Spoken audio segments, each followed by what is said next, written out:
yesterday on the ride out called the Lost panel that I crashed. About casting you and everything like that. I said, I haven't seen the guy in years. And the guy walked into the room and I was like, dude, when did you get so hot? Well, you and I had that instant connection. Yeah. We don't usually talk about that in front of so many people. Especially with you. There was something. Talk a little bit about kind of where your character is at this year. I think kind of the way that we're working on Thomas's PTSD issues. I should say John's, not yours, Thomas. You're fine. I think what I love about Derek's character is he sort of represents the future war. He's sort of the only human that we've really who's spent any time in the future war that we spend any time with. And I think that seeing kind of the effects of that keep the stakes alive for our audience. And I think it's a very emotional character. Talk about that.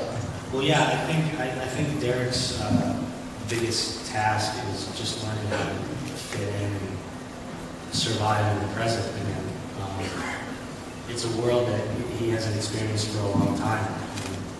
It's a different place. It's an odd world for him, having a blue sky and grass and trees. And we have all these really cool moments of him just appreciating all of that.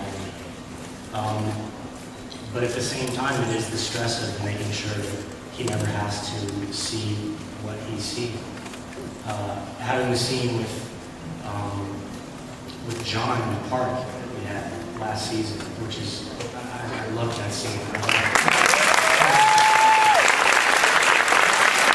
That scene was just so simply written, but it worked so well, and there was so much impact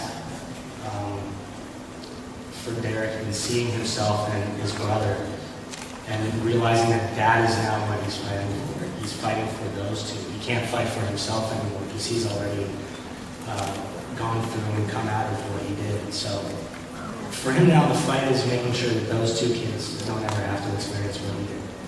And by the way, I just want to say, while there's a full room of people, I want to thank everybody that hated the fact that I was cast on the show.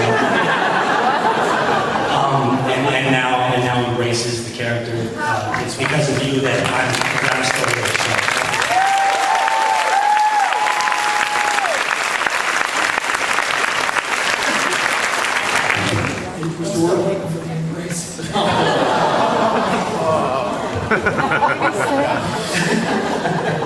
I just had to tag something back. Thanks, Thomas. I'm your award winning. You really pumped all that in for us.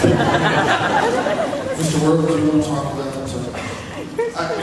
for character? Those who don't know John Wirth, John has worked with some of the most beloved writers we have working in town today. He worked with Carlton, he worked with Damon, he worked with Darlton.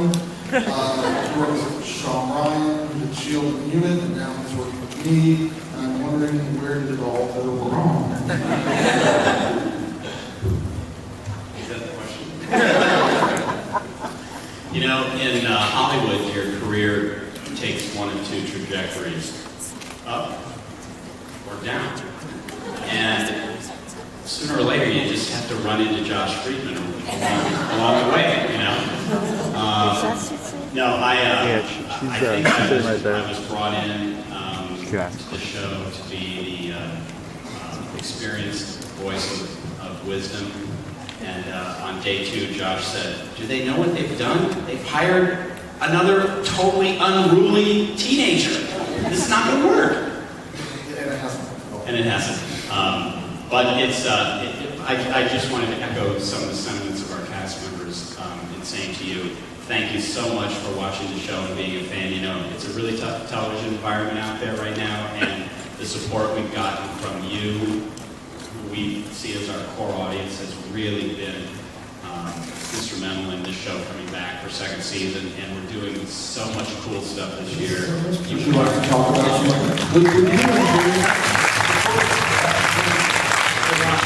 I think we're going to open it up to fans after this question, but would you and James like to discuss some of the cool things that would happen in Sarah Connor Chronicles in season 2? Yeah, I'll give you just a couple. Can I give it a really good one?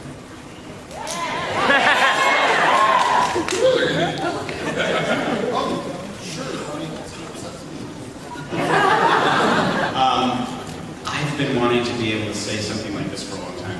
One of the people you see before you, and it's not James, is going to die.